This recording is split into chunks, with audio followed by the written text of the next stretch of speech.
दुनिया की मौशी फिसाद पर धमाका। अमरीकी सदर ने पाक अमरीका तारीखी तजारती मुआहदे का ऐलान कर दिया। तवानाई, खास तौर पर तेल के शोबे में दोनों ममालिक का इश्तराक अब नई दुनिया की बुनियाद रखेगा। और साथ ही भारत पर ट्रंप का जोरदार वार, 25% टैरिफ का ऐलान, रूस से दफाई साजो-सामान लेने पर मुमकिना जुर्माने का इंतबाह। कहते हैं ये चीजें अच्छी नहीं हैं और वो दिन दूर नहीं जब पाकिस्तान भारत को तेल बेचता दिखाई दे। मोदी की आलमी सफारतकारी, ट्रंप से दोस्ती के दावे सब धरी की धरी रह गईं। एक बार फिर भारत को आलमी सतह पर शर्मिंदगी का सामना। अस्सलाम वालेकुम व्यूअर्स, आप देखें खबर डिजिटल रिपोर्टर कॉर्नर और मैं हूं जैद भट्ट। दुनिया की मुआशी बिसात पर एक धमाका हुआ है। जी हां, अमेरिकी सदर डोनाल्ड ट्रंप ने पाकिस्तान के साथ तजारती मुआहदे का ऐलान कर दिया है। वो क्या मुआहदे हैं, वो किस किस्म की स्ट्रेटजीज हैं और भारत के साथ जो है उन्होंने क्या सलूक किया और क्या उनके जो है बयानात है भारत के हवाले से जानते हैं। हमारे साथ सीनियर साहब ज़ियाउर साहब मौजूद हैं। अस्सलाम वालेकुम सर। ये क्या मामला है, ये क्या हम देख रहे हैं, हमारी लीड भी लगी हुई है आज, ये तवानाई के शोबे में हम तरक्की कर रहे हैं, इंडिया को तेल बेचने वाले हैं, क्या मामला है? बट साहब, पहली बात तो ये कि पूरी दुनिया जो है एक ग्लोबल विलेज बन गई है। हम एक दूसरे पर डिपेंड करते हैं। अब ऐसा मुमकिन नहीं है कि एक मुल्क बाकी मुल्कों से आइसोलेट होकर रहे, उससे लाताल्लुक नहीं। हमारा एक दूसरे पर इम्पैक्ट है और सबसे अहम बात यह है कि हमारे एक दूसरे के साथ ताल्लुकात कैसे हैं। एक बात याद रखिएगा, पहले गुलामी का दौर होता था, एक दूसरे को दबा रहते थे, बरतानिया ने अपनी कॉलोनियां बनाई, अब वो सिस्टम तब्दील हो गया। अब एक दूसरे के साथ जो मुआहदे होंगे वही कॉलोनियलिज्म होगा कि हम ऐसे मुआहदे एक दूसरे से करेंगे कि दूसरे को दबा के रखेंगे। पहली बात तो यह है कि इंडिया बड़ा शोर करता था जनाब, हमारे ट्रंप से बड़े जबरदस्त किस्म के ताल्लुकात हैं। अच्छा, मोदी साहब और हमारे जो वजीर आजम है शहबाज शरीफ साहब, इनमें एक कदर मुश्तरक भी है। वो ये है कि ये जब अपने से जरा ताकतवर बंदा उसको जबरदस्ती जाकर जप्पी डाल लेते हैं। तो मतलब उनका भी ये तरीका था, बड़ा तरीका, एक इंटरनेशनल सोफिस्टिकेशन होती है कि आप जाकर सलाम करते हैं। वो जनाब जबरदस्ती उस ट्रंप को गले लगा देता था। आगे वो भी बड़ा तेज आदमी, आपको ट्रंप को कम तो नहीं है। वो जनाब अमेरिकी सदर होने के बावजूद इसकी कुर्सी ठीक कर रहा होता था, इसका माइक ठीक कर रहा होता, इसका कॉलर ठीक कर रहा होता था और इंडियन जो है बड़े खुश हो रहे होते। देखो जी, हमारे मोदी साहब की क्या अहमियत है कि अमेरिकी सदर इतना बड़ा होके हमारे लिए कुर्सियां बिछाता है। ठीक है। और उसने जनाब अब इनकी ऐसी मंजी ठोकी है कि इनको तबीयत साफ हो गई है। अब जनाब 25% उन्होंने इस पर टैक्स लगा दिया, टैरिफ लगा दिया। जो चीज भी खरीदी जाएगी, बेची जाएगी, उस पर 25% एक्स्ट्रा होगा। और साथ ही उसने ये भी कह दिया कि तुम जो है रूस के साथ चूंकि पिंगे बढ़ा रहे हो, चीन के साथ तुम सारा का सारा तेल, सारा का सारा करते हैं ना, तो वहां से खरीदते हो, करता है, उधर भी ठीक इधर भी ठीक। जी बिल्कुल। तो अब जनाब ऐसा नहीं होगा, 25% टैरिफ तो है, अब उस पर एक्स्ट्रा जुर्माना भी तुम पे लगाऊंगा। साहब ट्रंप की एक तरीका कार ये है कि ये पहले डराता है और जो डर जाए ठीक, वरना फिर कंप्रोमाइज पे आ जाते हैं। लेकिन इससे डील कम से कम कह रहा है कि ये बातें अच्छी नहीं है। बिल्कुल ऐसे ही। तो एक तो जनाब जो इंडियन सफारतकारी थी उसकी कली खुल गई और उस पता चल गया कि नहीं, ऐसा नहीं है। उसको हजीमत का सामना बड़ी जबरदस्त खिंचाई की। अब आ जाते हैं जनाब पाकिस्तान की तरफ। हमें भी जनाब इस वक्त बगले नहीं बजाना चाहिए और बड़ा शोर, वाह जी वाह हमारे साथ। अच्छा, उसको ट्वीट किया जब पाकिस्तान की बारी आई तो ट्रंप ने खुद आकर टीवी पे आकर जनाब ऐलान किया, जनाब पाकिस्तान के साथ हमारे मुआहदे हो गए हर जगह। अच्छा, अब शुरू में हमें एक्सपेक्ट क्या कर रहे थे कि हमारी जो मुआदनियात हैं उसके हवाले से डील होगी, लेकिन उसने पहले तेल की बात की, वजह कि एनर्जी का हमें सबसे बड़ा मसला है। अच्छा, और वैसे भी पाकिस्तान के लोगों को अगर कहा जाए ना कि हम आपकी जमीन में से हीरे, सोने, जवाहरात निकाल रहे हैं, तो यहाँ के लोग लड़ेंगे। उनको कहें कि हम जमीन में से तेल निकाल रहे हैं, तो वो कहेंगे ठीक है यार, तेल हमारे भी काम आएगा, उनका भी काम आएगा। तो वो बड़ा सेंसिबल आदमी है ना, उसने कहा है कि हम तेल लेंगे, लेकिन ये तेल का सिर्फ नाम है, आगाज है। अच्छा, उसके लिए भी उन्होंने कहा जी कंपनी हम एक ढूंढ रहे हैं, उस कंपनी के तहत जनाब ये आगे मामला चलेगा। लेकिन एक बात याद रखना, इस वक्त ट्रंप बड़ा शातिर आदमी है, वो दुनिया का प्रेसिडेंट बना है, उसकी पूरी दुनिया में जमीन के नीचे नजरें हैं, लोगों पहले जमीन के ऊपर नजरें। पहले भी जो सदर, उससे पहले भी जो सदर, उससे पहले भी जो सदर है वो देखें। अगर ट्रंप को छोड़ के हम देखें तो मादनियात की स्टडीज या मादनियात में उन्होंने स्पेशलिटी की हुई है। ओबामा हो या क्लिंटन हो, जिस तरह आज से 50 साल पहले जमीन के नीचे नहीं देखा जाता, सीधी सी बात है। उस वक्त सिर्फ तेल के मामला थे, सिर्फ तेल। अब उसने स्टडी कराई है, जियोलॉजिकल सर्वेस कराई है, उन्होंने हमला किया है, जिस मुल्क में भी अब जमीन के अंदर जो चीजें मौजूद हैं उसको देख रहे हैं। एक बड़ी जबरदस्त एक तस्वीर हमने छापी थी, शायद आपको याद होगा, कि एक बलोच जो है वो उसके जूते नहीं थे, कपड़े फटे हुए थे, मफलूकुल हाल था, बदहाल था। और उसने एक लफ्ज कहा, उसने कहा कितने अफसोस की बात है कि हमारे बलूचिस्तान के ऊपर मैं खड़ा हूं, हमारी क्या हालत है हमें नहीं देखा जा रहा, हमारी जमीन के नीचे जो सोना है, हीरा, जो जवाहरात है, उस पे नजर है। ठीक है, उस पे भी नजर डालो, लेकिन हम पर भी तो देखो यार, हम किस हाल में जी रहे हैं। कभी तो आओ, कभी तो बैठो, कभी तो देखो, कभी तो पूछो तुम्हारी बस्ती में हम फकीरों का हाल क्यों सोगवार सा है। ये कुछ चाल है, तो सही चाल है या ये कुछ सफारती तल्लुकात? फिर मैं पहली बात पर आता हूं, या ये कुछ जाती उनका मफाद है? अब मैं पहली बात पर आता हूं कि दुनिया ग्लोबल विलेज है, हम एक दूसरे के बगैर नहीं रह सकते, लेकिन हमें कॉन्शियस होकर रहना पड़ेगा।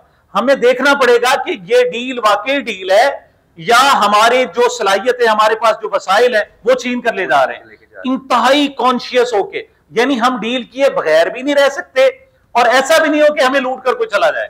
हमें अपनी आंखें, अपने कान और हर चीज खोल के रखनी पड़ेगी, सोच समझ कर। और उसके लिए जरूरी है कि पूरी की पूरी कौम एक पेज पर हो। हमारे पास जो माहिरीन है उसकी कमी नहीं है। ये तजारती हम बाकायदा उसकी एक टीम बनाए, एक कमेटी बनाए, एक क्लब बनाए, या जो कुछ भी बनाए, और वो इस पर स्टडी करे और कहे कि ये डील हमारे हक में है, ये नहीं। सिर्फ सियासतदानों को आपने ये हक दे दिया ना, तो याद रखिएगा एक चीज ये बेच के खा जाएंगे। चीज बताएं, तहरीक इंसाफ के दौर में जब उनकी हुकूमत थी, तब भी इन चीजों पे, इन मुआहदों पे कोई पेशरफ्त हुई सर? थी या उन दिनों रेकॉर्डिक था और सुप्रीम कोर्ट ने उस पर कदगन लगाई थी। आज तक सुप्रीम कोर्ट को ये ताने दे रहे हैं क्योंकि वो इंटरनेशनल कोर्ट में चले गए और पाकिस्तान को जुर्माना करना पड़ा। फिर इमरान खान गया, मिन्नत तरले किए और वो जुर्माना खत्म करवाया। मैं आपसे कहता हूं हर बात सुप्रीम कोर्ट पर ना छोड़ी जाए। आप अपना थिंक टैंक बनाए कि हमारे पास जो नवादरात हैं, हमारे पास जो सोना चांदी हीरे मोती जो कुछ भी है, उसके लिए एक आप कट लगाएं। यूं समझे कि एक दुकानदार है और उसने चीजें बेचनी है, अच्छा वो मुनाफे में कुछ कमी बेशी कर सकता है।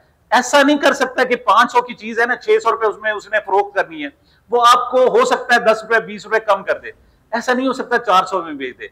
ये कट रेट है भाई, इतनी तो खरीदे, इतने तो आगे तो नहीं दे सकते। तो बात यह कि हमारे यहां एक बड़ा थिंक टैंक, एक बहुत बड़ी कमेटी, उसको कोई भी आप नाम दें, वो कहे कि इससे कम पर मुआहदा नहीं हो सकता, इससे ज्यादा अमेरिका पे मुआहदा हो सकता है, इस पे कम पे नहीं हो सकता। मैं सियासतदानों पर तो मुआहदे कमीशनों पे होते हैं सर, ये एग्जैक्ट ये दुरुस्त बात है। कर दिया आपने। रुतों पे बस न चला, वरना ये चमन वाले हवाएं बेचते, नीलाम रंगोबू करते। यकीन करें इन्होंने हवाएं भी बेच डालनी है। उसके लिए जरूरी है कि इस पर कौम इकट्ठी हो, और खास तौर पर मैं फील्ड मार्शल से बात करूंगा, वो इस वक्त उन्होंने SIFC बनाई है और वो पाकिस्तान के मफादात की बात कर रहे हैं। तो यहां पर वो बैठकर एक कमेटी बनाएं, और ऐसा ना हो कि हमारा सब कुछ लूट लिया जाए और हम फिर बैठे हों।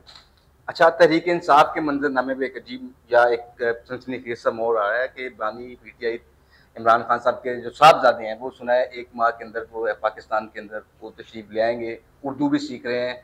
जो लीमा खान है वो उनके रास्ते या उनके थ्रू जो है बानी PTI जो है मुलाकात के बाद उनके पैगाम उन तक पहुँचाते हैं। तो ये क्या आप देख रहे हैं कुछ सियासी पाकिस्तान में कोई नया चेंज आ रहा है? वो उर्दू सीख रहे हैं, बानी PTI के बेटे हैं। एक तरफ बाप कह रहा है कि उनको बच्चों को आने की जरूरत नहीं, बाप अकेला ही काफी है, वो निबड़ लेगा, वो तरीक की जो है वो क्यादत कर लेगा। दूसरी तरफ बच्चे तैयारी के साथ आ रही हैं। तो इस पर थोड़ी सी रोशनी डालें कि क्या मामला है। एक तरफ हम मरूसी जो सियासत थी उससे हम चेंज चाह रहे थे, तो क्या ये भी वही एक सिलसिला शुरू होने वाला है, या सिर्फ ये रिहाई की हद तक ही होगा, या उसके बाद ये लेके चलेंगे? खानदान तो पहले अभी ना, मैं अपने एक नौजवान से पूछ रहा था, मैंने पूछा कि वो गाना सुना है कभी हाँ हाँ कभी ना ना। बात यह है कि पाकिस्तान तहरीक इंसाफ इस वक्त खुद भी तजब्जुब का शिकार है। उसकी वजह यह है कि जितना दबा दिया गया है, जितना उस पर बोझ डाल दिया गया है, PTI की कम से कम जो इस वक्त जेल से बाहर की आदत है, वो बोझ उठाने के काबिल नहीं है। हुआ ये कि एक अलीमा खान साहिबा ने कहा कि मेरे भतीजे अपने बाप से मिलने के लिए आ रहे हैं। क्या क्यों मिलने के लिए आ रहे हैं? हाई कोर्ट ने अलाउ किया हुआ है कि हफ्ते में 2 बार इमरान खान की अपने बेटों से WhatsApp पर वीडियो लिंक पर बात कराई जाए, लेकिन गुज़श्ता 6 महीनों से उनकी बात नहीं कराई गई। अच्छा, वो साहब रेस्टलेसनेस का शिकार है, वो लंदन में बैठे हुए। उन्होंने कहा चलें जी, हम पाकिस्तान जाकर अपने बाप से मिलते हैं, रिट पिटीशन दायर करेंगे कि हमारी मुलाकात कराई जाए, मुलाकात के लिए आ रहे हैं। अच्छा, अब यहाँ जो गवर्नमेंट है, मैं फॉर्म 47 की उनको हुकूमत साहब मैं कहूंगा, वो जरा सी मसला उनको परेशानी हो जाती है, तो उन 2 बच्चों के आने से इनकी कांपे फिर टांग गई। जिन्होंने कहा हाय क्यों आ रहे हैं, ये तो जनाब सियासत करना चाह रहे हैं, ये तो मारूसी सियासत, ये हो गया वो हो गया। जिस पर जनाब इमरान खान साहब से असल हुआ क्या सारा वाकया मैं आपको बताता हूं। इमरान खान से जो तोशाखाना 2 केस की समाअत थी जेल के अंदर, वहां बुकला भी थे और दूसरे लोग, उनसे सवाल किया गया कि ये बताएं आपके बेटे एहतजाजी तहरीक की क़यादत के लिए आ रहे हैं, तो उन्होंने कहा नहीं वो नहीं आ रहे, उनका बाप ही काफी है। मतलब ये नहीं कहा कि वो नहीं आ रहे, असल में कहा कि वो तहरीक की क़यादत के लिए नहीं आ रहे। तो अब हमारे रिपोर्टर इस्लामाबाद से जो उन्होंने दी है कि उनके जराए कहते हैं कि वो 15 दिन से 1 महीने के अंदर आ सकते हैं, उनका बाप है, किसी बाप को बेटे से मिलने से आप नहीं रोक सकते। आपका ना कानून, ना कोई कानून रोकता है आपका, ना आपका इखलाकियात रोकती है, ना इंटरनेशनल लॉज रोकते हैं। आपको उनको रोकना पड़े, मिलवाना पड़ेगा, वो बच्चे आएंगे भी। और नंबर 2, उनको बरतानवी शहरी कहते हैं। ये बताएं आपके बड़े मियां साहब, मियां नवाज शरीफ साहब के बेटे जो हैं वो क्या बरतानवी शहरी नहीं है? इमरान खान के बेटे बरतानवी शहरी हैं। जो उन पर कानून लागू होते हैं वो नहीं होते। तो इमरान जो नवाज शरीफ साहब के साहबजादे हैं उनके पाकिस्तान आने पर पाबंदी है। जिस तरह हुसैन और हसन नवाज के पास NICOP नाइकोप है, इसी तरीके से ओवरसीज पाकिस्तानी को नेशनल आइडेंटिटी कार्ड। सिमिलरली आपके इतला के लिए कह रहा हूं कि जो इमरान खान के दोनों कासिम हो या सुलेमान हो, उन दोनों के पास पाकिस्तान का शनाख्ती कार्ड मौजूद है और वो पाकिस्तानी शहरी हैं। डुअल आइडेंटिटी अलग बात होती है, वो किसी वक्त भी ना सिर्फ पाकिस्तान आ सकते हैं बल्कि अपने बाप से मुलाकात भी कर सकते हैं। बहुत शुक्रिया। कासिम और सलमान के पास वैसे ही इख्तियारात या वैसे ही नाइकॉब मौजूद है जिस तरह मियां मोहम्मद नवाज शरीफ के बच्चों के पास मौजूद है, और दुनिया में कोई ऐसा कानून नहीं है कि जिससे जो अपने बाप को अपने बच्चों से मुलाकात पे किसी भी तरीके से उसको रोक सके। ऐसे ही मजीद इंफॉर्मेशन के लिए देखते रहिए खबरें डिजिटल रिपोर्टर्स पर।